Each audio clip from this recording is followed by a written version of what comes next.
Thank you. Well, good afternoon, everybody. My name is Carlo Ratti. I'm professor at MIT and also co-founder of Design Innovation Office, Carlo Ratti Associati. Great to moderate this amazing panel today, and we're going to talk about facial recognition and AI in our cities. Now, I just had several instances of facial recognition on the way here to Davos. As you know, in the United States, when you're boarding a flight now, in many cases it happens by facial recognition. That's even more spread in other countries. Like in China, it's used in offices, it's used extensively through cities. But at the same time, the same technology also raises many questions.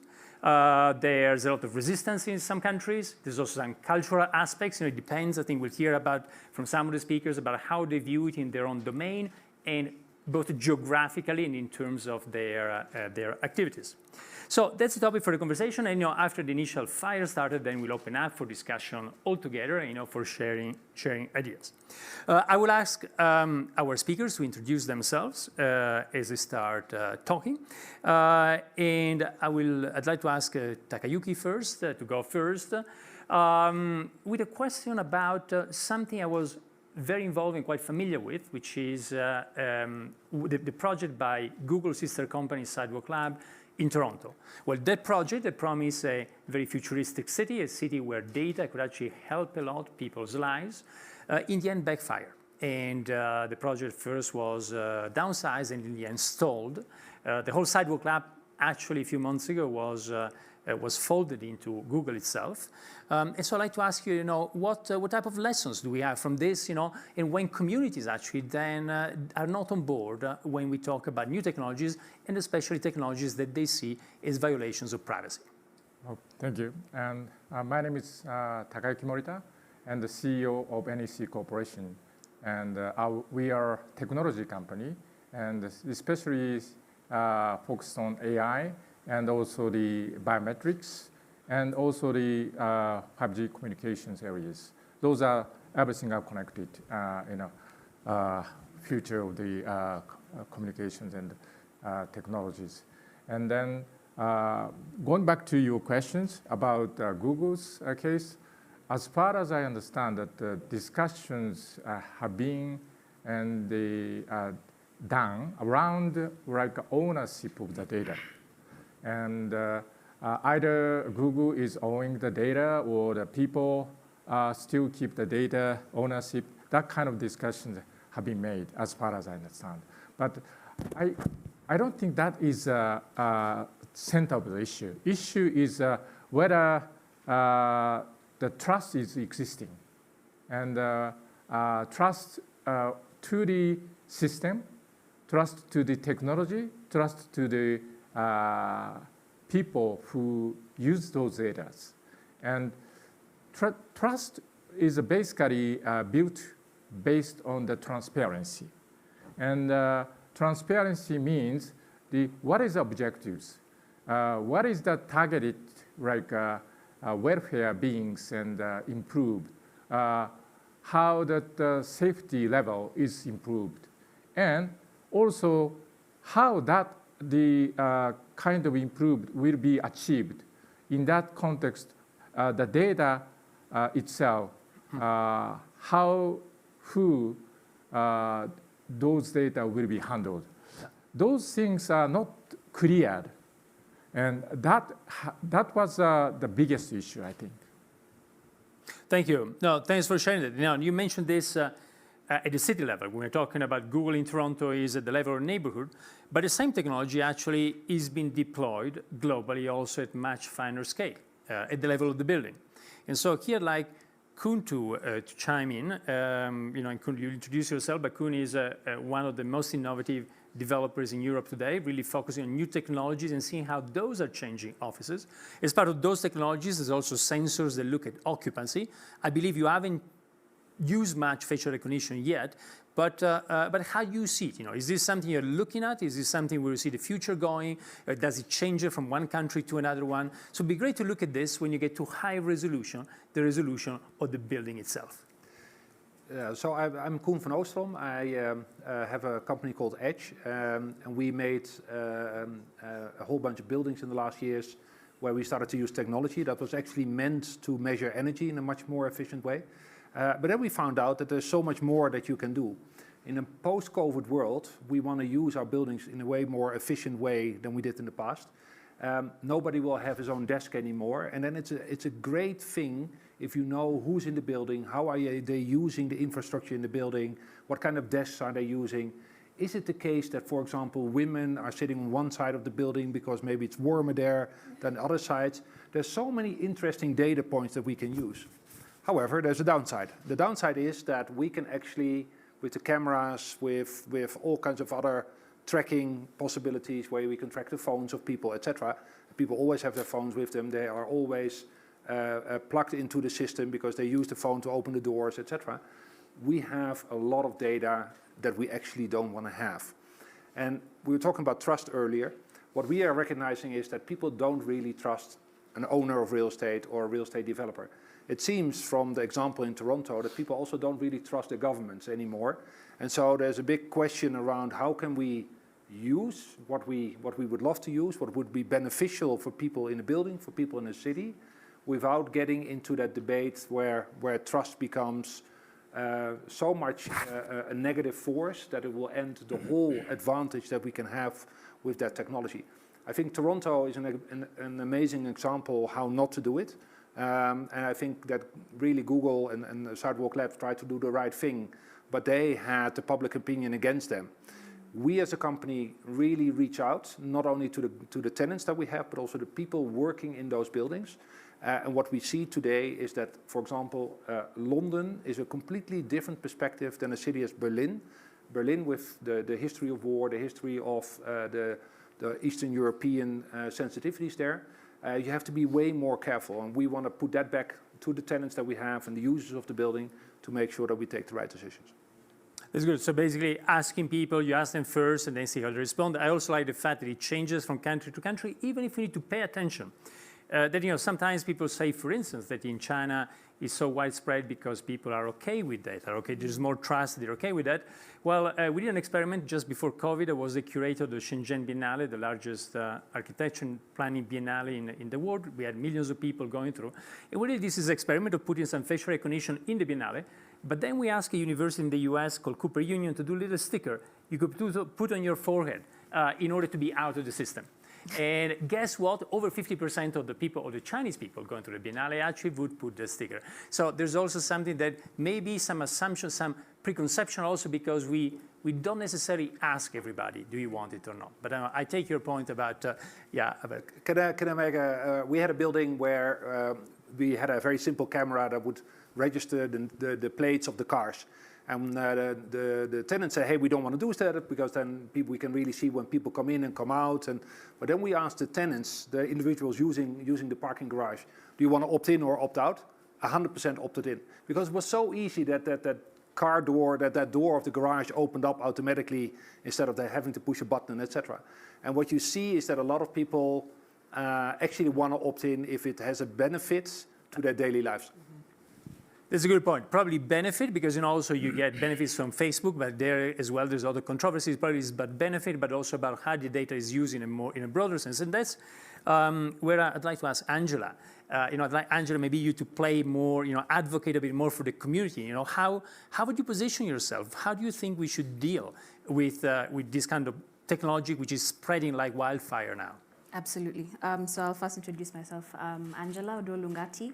I'm the executive director of a technology company that was born in Kenya, but that's used globally. And we build open source tools with the main goal of empowering ordinary people to take charge of solving problems around them. And just listening to this conversation, it's very interesting, especially as someone from the global south. I remember, I think 2 years ago, we went out with a bunch of friends, and to be granted entry into the building, they required our facial recognition data. And I was probably the only person amongst the whole group who asked, why are you collecting this data and how are you going to make use of it?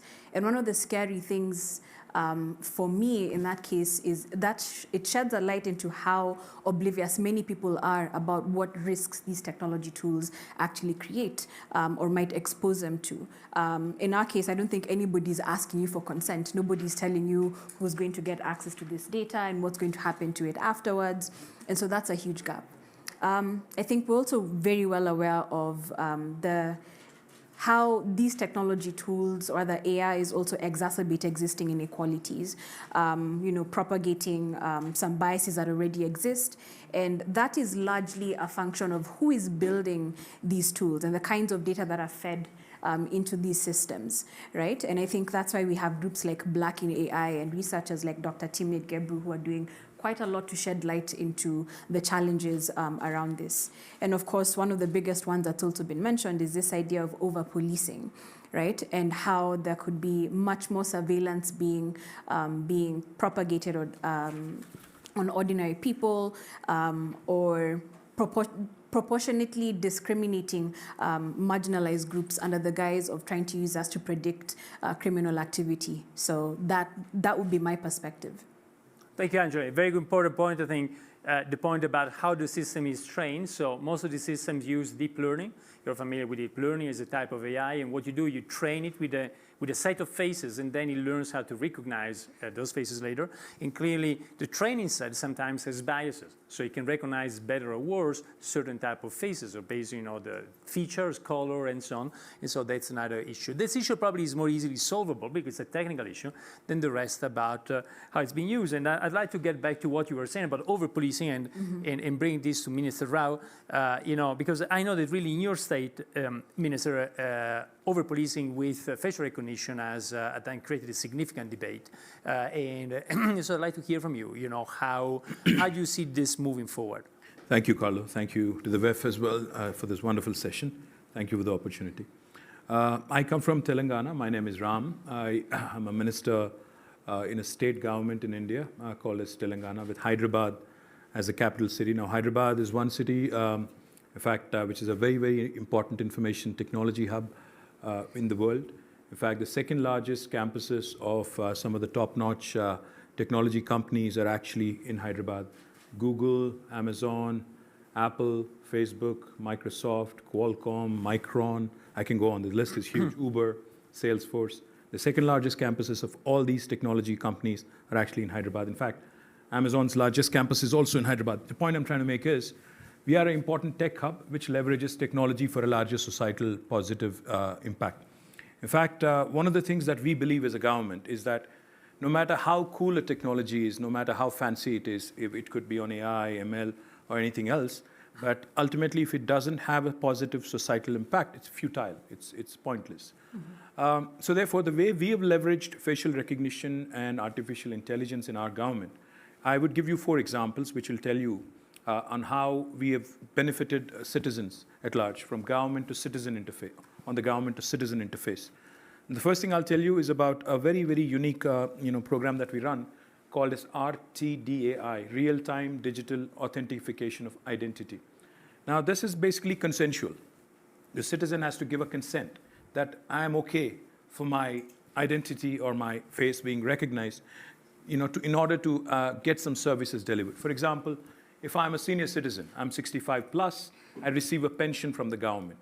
Now, to be able to obtain it, all I have to do is look into my phone, send a picture to a specific number, and that's about it. So therefore, you don't actually have to go physically to an office, saves you time, saves you energy, kind of decarbonizes the world as well.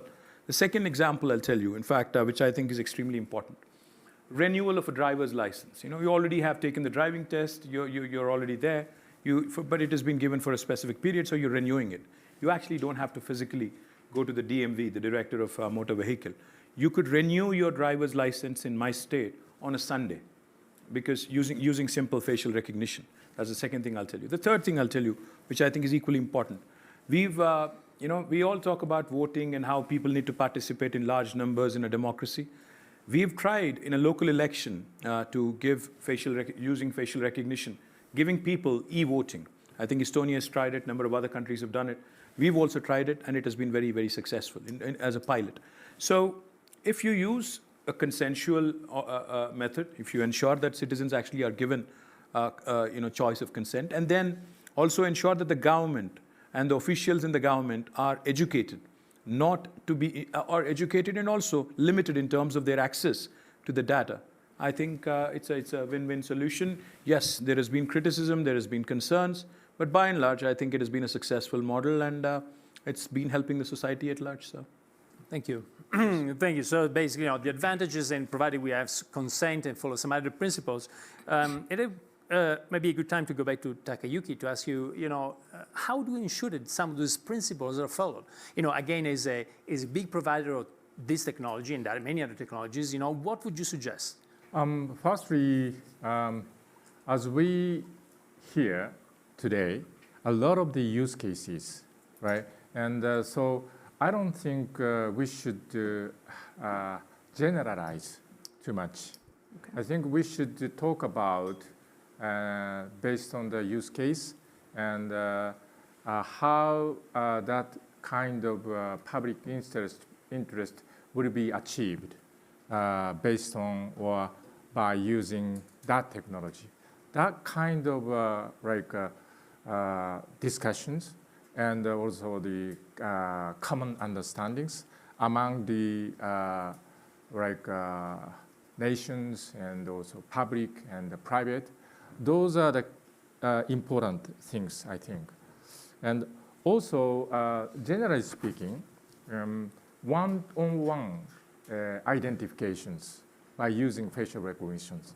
Normally, that is okay as long as we have the opt-in, and also we have some kind of pre-notice. And other things in the more complex situation is public places and combined with semi-private places, and also how we are achieving more safer places by using biometrics. And I think in this specific environment, probably I think we need to establish some sort of a principle and regulations, and also the anonymity have to be kept until some sort of specific risks and the danger is really recognized. That kind of things, that kind of basic principles, we really need to establish. And also the technology itself, that have to be very accurate and very non-biased. So I recommend some third party to assess the technology itself, and also that the behavior of that vendors, and that vendor have to be following some basic rules, and whom they are going to sell that product, and whether they are assuring that the use of that data, and also that how that is operated. Those kind of things have to be assessed and verified by the third party. That is another idea.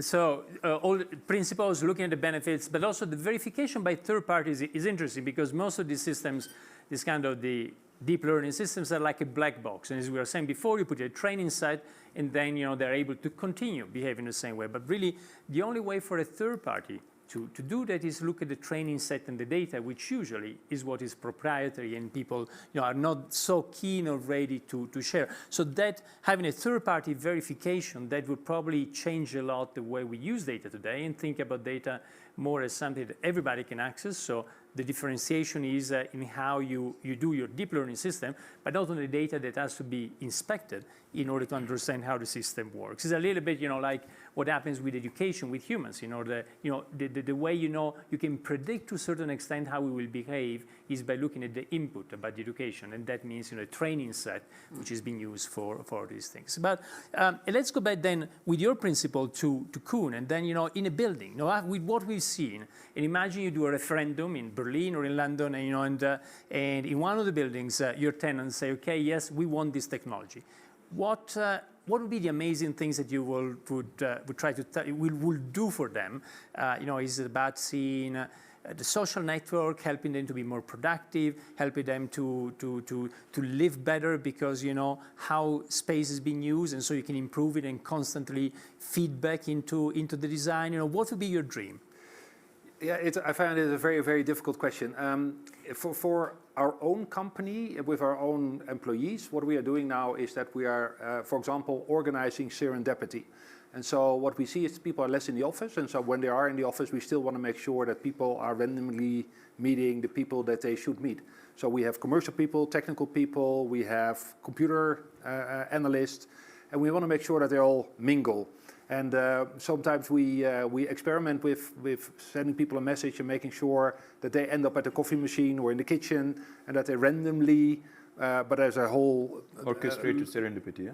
Yeah, organized serendipity. Yeah, nice. And now we're going to do a little bit of that in a moment when we'll open up the conversation to all of you. So, you know, we'll orchestrate serendipity and new voices that will come in the conversation. But go ahead, Koen. But we are making, for example, a big office for Amazon, and we discussed this with Amazon, and we were sort of mapping what are the possibilities in a building to do this. And they were like very open and said this would be amazing.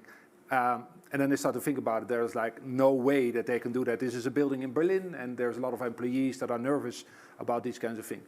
I think that the first step for us is going to be that 80% of all the things that we can learn are things where we don't need the individual information about people. For us, it's just relevant to know how are people using a building, and who that person exactly is so far for us not so interesting. We could do a lot more, but then we get into this whole world of complexity around GDPR and a lot of other regulations that we have to manage. And we're a little bit afraid of it, so we're first going to exploit the 80% that is easy, and then we'll end up with the difficult questions. Thank you, Koen. And then, well, Angela, you know, there seems to be a lot of positive voices here and advocate, you know, for the amazing things we can do. So, are you sold as well now, or you know, the voice of the community? How would you articulate it at this point? I mean, one thing that I have to appreciate is that recognition of what you have to collect and what you don't have to collect. Having that from the perspective of somebody who's building it is absolutely commendable. But going back to the point that I made before, I think it also begins with making sure that even as we build, from the point of building these systems, that those communities that we're looking to serve are actually represented, right? That the developers and the data scientists, that they actually represent those communities where these tools are actually going to be used. Otherwise, it'll be the typical white male, and that is what the AIs will be propagating. I think I also have to recognize the progress that's been made in coming up with policies and the regulations around it, while also appreciating the difficulties that it comes with. But I think we also need to move beyond talking about how we're developing all of these policies and regulations into how we're also empowering the ordinary people to take charge of enforcing some of these regulations in some ways. So educating people around what their rights are, understanding what it is that whatever data is being collected from them is in service of, who's going to get access to it, what's going to happen to it afterwards, so that they actually have the knowledge to opt in or out. Because I had a lot of that within the panel conversation, and I think that speaks to a citizenry that's very aware, but in many cases, especially in the global south, people are oblivious. They'll just look at this as, wow, this is amazing, it's going to come and do A, B, C, and D, but not really think about what the gap will be. Yeah. So more transparency towards people and towards the community. So let's open up the conversation to all of you. You know, when you speak, you know, if you raise your hands and also introduce yourself. To be honest, we got a facial recognition system here, so we know who you are anyway. But it would be good for you to say it loudly. And any comments, any thoughts from the room, from the floor? Yes, I see a hand, 2 hands already. 3 hands. Yes, hi. I'll make this concise. My name is Saif. I'm a member of the Global Shapers community from the Montreal Hub. Thank you for your time. Talking about public engagement and AI, I ran a project that has to do with public engagement and AI and expanding the conversation from just the government to private sector to actually including society. But that's not what I want to talk about sort of in each city. I want to talk about globally between different jurisdictions. How can we do that? My question is, representing the youth and next-gen leaders, you know, something that we ask about is, can we focus on a design principle that says, if you're a community who's going to be the most harmed by an AI technology, should we say you're the only one who will be allowed to create it? Example, for police enforcement, people of color, black and brown communities are the most affected. So should we say, if you are someone who is African or of African American descent, for example, we're going to ask you to be not just represented, but actually the creator of the technology. So if you want to push more from an equity perspective, what would that look like? So that's my question. Okay, thank you. And I'm setting up for some answers here. I would love to have some controversy. And maybe, Mr. Rao. Well, I see my perspective in technology is this. See, all of us carry smartphones. Each of them has a device, something called Siri or something else called Alexa or something else, some Indian name, I guess. There are so many technologies all around us now, and each and every device is actually now literally observing, studying, and analyzing your behavior, either when you're online or even when you're offline, actually. So therefore, to assume and to think that government, in fact, a government or any institution for that matter, is the only institution that can abuse potentially your data or technology is, I would say, to begin with, not possibly the right way to look at it. There are, and to go back to your point about asking people of color to maybe develop a technology so that it becomes more, I guess, harmless. I guess that's what you were implying. I don't think that is how it works. If you ask me, it doesn't matter who develops the technology as long as there are embedded, guarantees that it would not be tampered with. The data that you would collect would not be tampered with. I think you have to gain trust by being transparent. You have to ensure that multiple levels of authentication are used so that even the government cannot abuse it, even the government and the government officials cannot abuse it. So you have to have a layered approach because these are emerging technologies and there is an evolution that is ongoing. And we cannot simply dismiss a technology because it has a certain negative aspect to it, because then there is no progress. So it has to be a very balanced and a well-rounded approach, I think. Yeah, maybe I could. Somehow, would you like to add? Yeah, just wanted to add a point. I think I agree to some extent a lot with what the minister is saying, but I think in terms of whether there's a design principle that we can apply, I actually think that there is. The key to all of it is inclusion.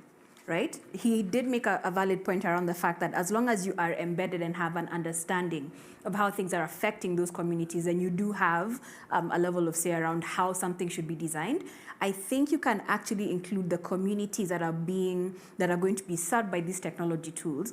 It doesn't necessarily mean that they have to be the ones building it, but they can provide input.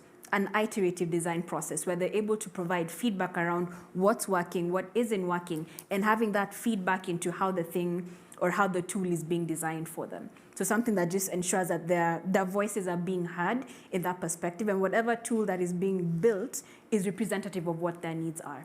I think that's the first time Angela has agreed with any government.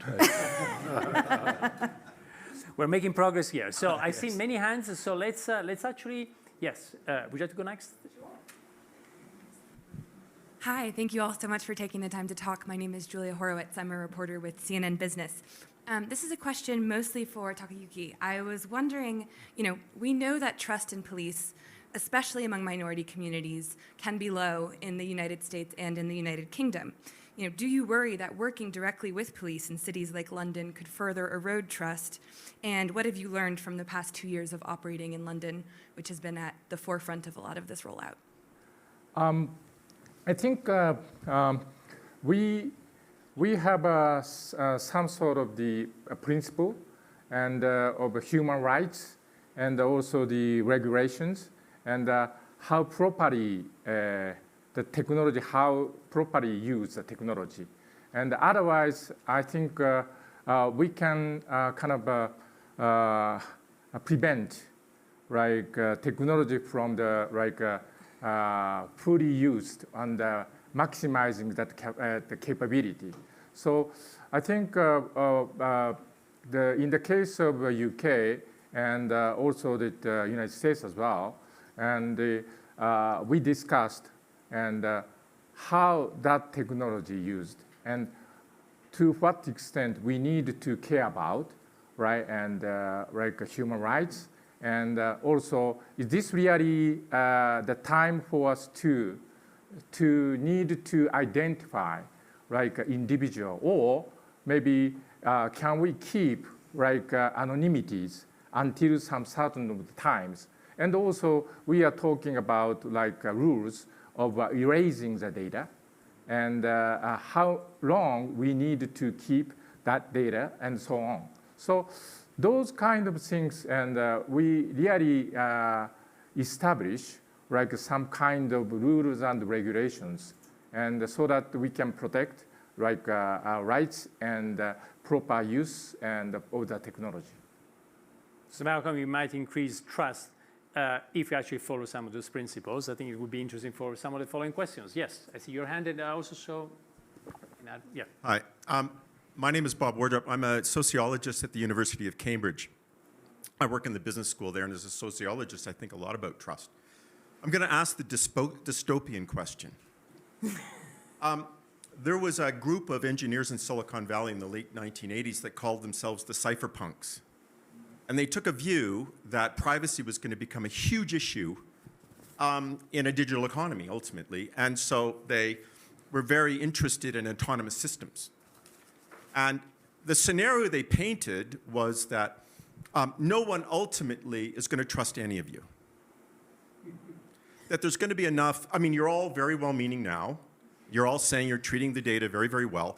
But events will happen which will gradually erode trust till central repositories of our data with respect to artificial intelligence will become unacceptable and untenable. And you must move at that point to autonomous systems, blockchain, whatever you want to. What do you think of that scenario? How are you going to retain your position as trusted trustees?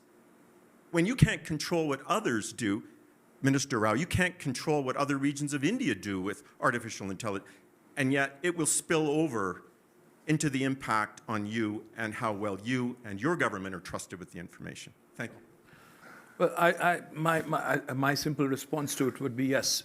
This is, I mean, the word emerging technologies, I think it obviously defines the fact that there is an evolutionary emergence in process.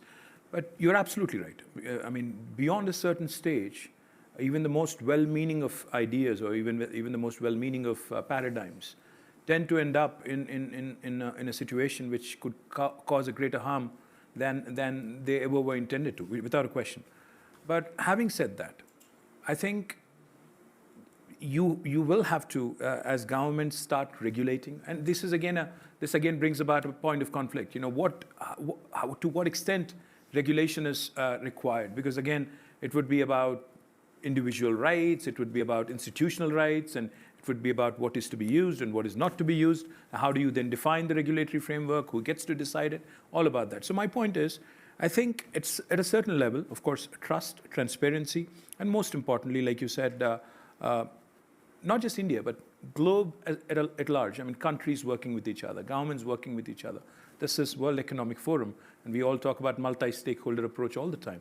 I think that's the only way this issue is ever going to be addressed properly. But whether we like it or not, AI, facial recognition, all the emerging technologies out there that are being already in use by various governments and even private institutions, are a reality. Now, how do we regulate them? How do we go about ensuring that our privacy, our secrecy is respected, is something that we all have to come together and evolve as a larger universal regulatory framework and not just a state level or a province level. Yeah. Yeah, I also wanted to make a comment, and I was talking about this, but what you're talking about could be a very big risks, but you're talking about not technology. You're talking about the people's mind. Abuse of it. Yes. So I think we always need to solve that issues, and we are talking about the same thing about war, right? And if we couldn't believe the people next to me, and then how do we do it? So that's the kind of things. That's why I think we continue to try, and I believe in the goodwills of the people, and I believe that technology and makes our lives better and safer. That's my belief. But any other comments? Yes. Yeah, just because I also represent technologists here, but we'll bring in the voice of the other side. I think from our experience at Ushahidi, what we've seen as the key to behavioral change lies in feedback loops, ultimately. And so right now, when we're talking about building trust, the unfortunate thing is technology is not the thing that will build the trust. It is the people around it and all the other surrounding factors. And so when I think about it within this particular context, it's what exactly is it that is causing mistrust? Have those issues been, have they been voiced out, and have they actually been addressed in the first place?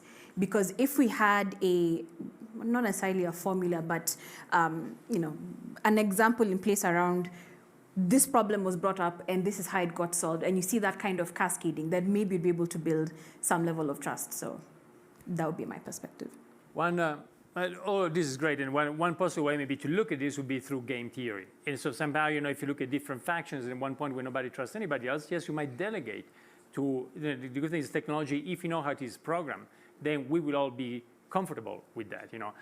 For instance, if you look at it, even today we are seeing mistrust even in things that would be taken for granted for hundreds of years. Think about the last US election, they're counting the votes. It would be an autonomous system where you know how it is programmed, people can look into this, but it runs autonomy, could actually build that. Clearly, that would be the only system able to manage to cope with a very large amount of data, is the data we're talking about here, facial recognition over a big data for humans. And so maybe the framework of a game theory could be a good framework to look at this, and when you want to have an independent, outside the game theoretical interactions, an independent way to manage it is in an autonomous way, as you're saying. I saw a few other hands before. Yes? I'm Victoria Ascot from Jumeirah Group.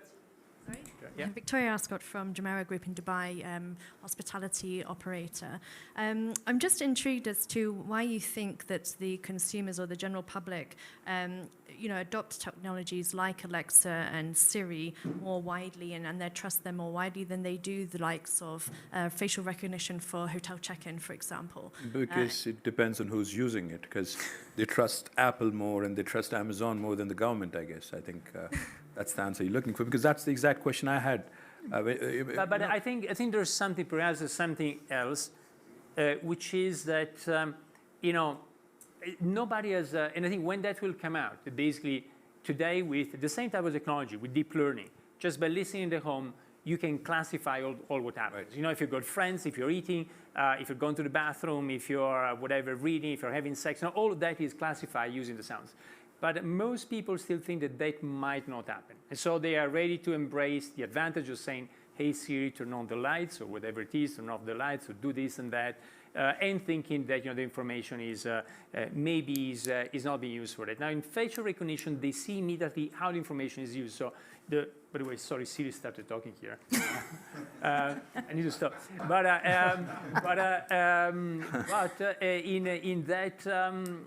in the case of facial recognition, you immediately see that is being used, and so I think the process is more effective. If you talk to people and say, that Siri, Alexa, and so on are listening to you, to everything you do at home. And people say, really? Not sure? No, even online you don't find much information. With facial recognition, you really immediately saw how it's been used. You immediately are freaked out. I mean, and I think there was an interesting example in the airport in Shenzhen that circulated online, I think 3 or 4 years ago, where actually somebody did check-in and facial recognition, then was passing just in front of a billboard, and the billboard say, hey Jude, you need to start running because your flight is boarding. That you see the whole effect there. And that freaks people out more. I would advance that possible. And also, you could turn off Alexa at any point. You could turn off Siri at any point. But you don't know who's looking at your face in a public, right? When you're in an airport, or when you're in a public place, you don't know who's looking at it. You don't know what they're doing with it. That's the kind of lurking fear. And a good point. That's why, as was mentioned at the Shenzhen Biennale, we allow people to opt out by actually putting this kind of sticker on their forehead. Mm-hmm. But any more questions? Yes, one more hand, then we need to start to wrap up. But yes. I'd like to ask all of our initial commentators to have 1 minute each, and then we'll wrap up quickly. All right. Hello, everyone. I'm Facundo from Argentina, also a global shaper. So we've been talking about goodwill, but eventually, and I don't want to be alarmistic, but eventually every technology gets hacked. especially if it's connected to the internet. I mean, so you can call it a hacker, you can call it an inside mob like Snowden. So what will we do when everyone's life get exposed eventually? It's a great question. We got 5 minutes to go, so I would suggest why don't we, all of you, advance in 1 minute, a quick answer, but also kind of some more general comments about what we discussed today. Koen, would you like to start? I think it's an amazing question. What we will see is that when you introduce these technologies to an individual, there will be so much upside that they will actually adopt the technology and start using it. And only later they might find out there's so much downside.